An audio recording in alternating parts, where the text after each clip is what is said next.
Bismillahirrahmanirrahim. Assalamualaikum warahmatullahi wabarakatuh.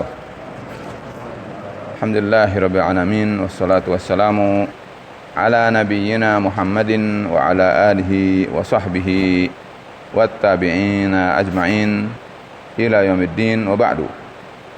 Puan sekalian, satu hadis kembali saya ingin sampaikan terkait dengan amar ma'ruf dan nahi mungkar. Kali ini adalah hadis yang diriwayatkan oleh Al-Imam Ahmad bin Hanbal di dalam kitab beliau yaitu Al-Musnad, berasal dari seorang sahabi bernama Anas bin Malik radhiyallahu anhu. Kata beliau, qala, qila, ditanyakan, disampaikan, dikatakan kepada Rasulullah, ya Rasulullah, wahai Rasulullah, mata nada'ul i'timara bil ma'ruf wan nahya 'anil munkar. Kata beliau, wahai Rasul, kapan amar ma'ruf dan nahi mungkar itu ditinggalkan? Maksudnya di sini adalah berhenti. Maksudnya di sini adalah tidak berjalan. Maksudnya di sini adalah tidak lagi berperan. Amar ma'ruf itu kapan seperti itu? Qala, Rasul sallallahu alaihi wasallam menjawab, kata beliau, idza zahara fikum ma zahara fi bani Israil. Amar ma'ruf nahi mungkar itu mungkin akan terhenti, mungkin akan tidak berfungsi, mungkin tidak akan lagi berjalan ketika nampak gejala muncul dominan gejala yang pernah terjadi seperti apa yang terjadi pada Bani Israel. Apa itu? Diurai oleh Rasul. Pertama adalah idza kanatil fahishatu fi kibarikum. Apabila perbuatan fahisyah, perbuatan keji, yang para ulama biasa artikan fahisyah itu adalah zina, fi kibarikum, ada merekat dikerjakan menjadi kebiasaan kibarikum, orang-orang besar dari kalian. Orang besar di sini bukan berarti besar umurnya, tapi besar tinggi status sosialnya. Dan tinggi status sosialnya itu adalah juga termasuk mengindikasikan tentang kelapangan finansialnya, ya, karena mungkin seperti yang pernah tersebar dalam pemberitaan bahwa manusia itu dalam berzina bisa diperjualbelikan sampai satu malam itu adalah mencapai 80 juta semalam, atau mungkin lebih dari itu, bahkan jutaan, bahkan miliaran hanya untuk satu malam. Dan ini adalah memungkinkan, tentu adalah tidak mungkin oleh orang yang biasa, tetapi itu yang disebut dengan oleh Rasul disebutnya kibar. Kibar itu adalah orang-orang yang besar, orang-orang yang berpangkat, orang yang punya status sosial, dan orang-orang yang sudah barang tentu mempunyai kelapangan finansial. Satu. Yang kedua adalah wal mulku fi sigharikum.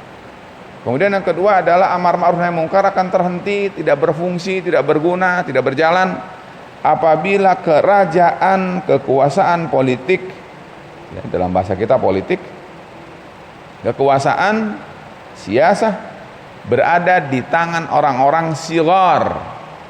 Sighar di sini artinya kecil. Kecil di sini adalah orang yang sebenarnya tafih, orang-orang yang tadinya tidak berharga, orang-orang yang tadinya jelata. Dan ini mengisyaratkan seperti hadis Rasulullah SAW dalam hadis tentang tanda-tanda hari kiamat. Kata beliau, wa antara al-khufata al-urata al-alata yatatawaluna fil bunyan. Orang yang tadinya pakai sendal saja tidak, dia telanjang, dia karena miskinnya, karena jelatanya, tetapi sekarang yatatawaluna fil bunyan. Mereka adalah bermegah-megahan di pencakar langit, di gedung-gedung tinggi, di bangunan-bangunan mewah. Nah, apabila kekuasaan itu berada di tangan mereka, maka memungkinkan amar ma'ruf ini adalah mandek. Wal ilmu fi radzalikum, kata beliau, dan ilmu ternyata adanya di orang-orang radhilah. Radhilah itu orang-orang yang termasuk tidak berpengaruh, orang-orang yang rendahan, orang-orang yang kurang berpengaruh. Bayangkan hubungan sekalian, 3 hal.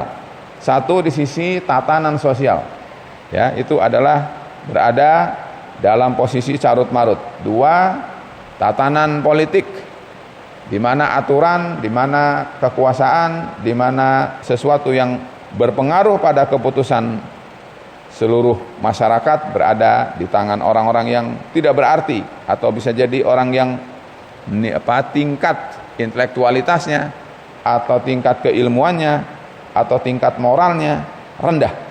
Dan yang ketiga adalah ilmu. Ketika ilmu yang menjadi pedoman, ilmu menjadi patokan, ilmu menjadi rujukan ternyata adalah dipegang oleh orang yang tidak berwibawa, maka inilah yang akan terjadi. Jamaah sekalian, tentu belum terjadi pada masa kita sekarang. Walaupun mungkin gejalanya sudah mulai muncul, tetapi belum sampai ke tanda hari kiamat yang seperti ini. Nah, oleh karena itu jangan berputus asa, lakukanlah apa yang kita mampu, kajilah tentang sesuatu yang ma'ruf, ketahuilah tentang sesuatu yang mungkar, lalu perankanlah kita di dalam amar ma'ruf nahi mungkar, sehingga kita akan menjadi orang yang beruntung, orang yang sukses, orang berhasil, orang yang berbahagia, orang yang selamat di hari akhir, karena kita telah berperan sebagaimana mestinya. Jangan menunggu saat di mana kondisi dan situasi tidak lagi amar ma'ruf nahi mungkar bermakna atau berfungsi. Jamaah sekalian, jangan selalu mengatakan nanti, esok, atau lusa, atau akan datang, atau jangan selalu mengatakan ini bukan urusan saya.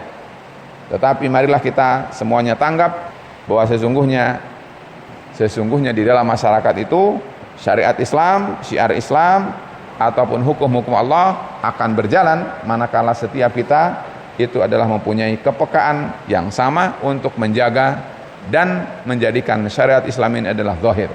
Karena sesungguhnya perintah terhadap menzahirkan syariat Islam itu bukan hanya pada orang tertentu, tetapi setiap umat Muhammad hendaknya mempunyai tanggung jawab ini, bahwa dia hendaknya berupaya berperan serta untuk menjadikan syariat Allah ini menang di atas yang lain. Seperti Allah berfirman, "Walladzi arsala rasulahu bil huda wa dinil haqqi liyudhhirahu 'alad dini kullihi walau karihal musyrikun." Siapa yang mengikuti Muhammad Rasulullah, maka berarti ikut serta pula di dalam menjalankan ayat ini.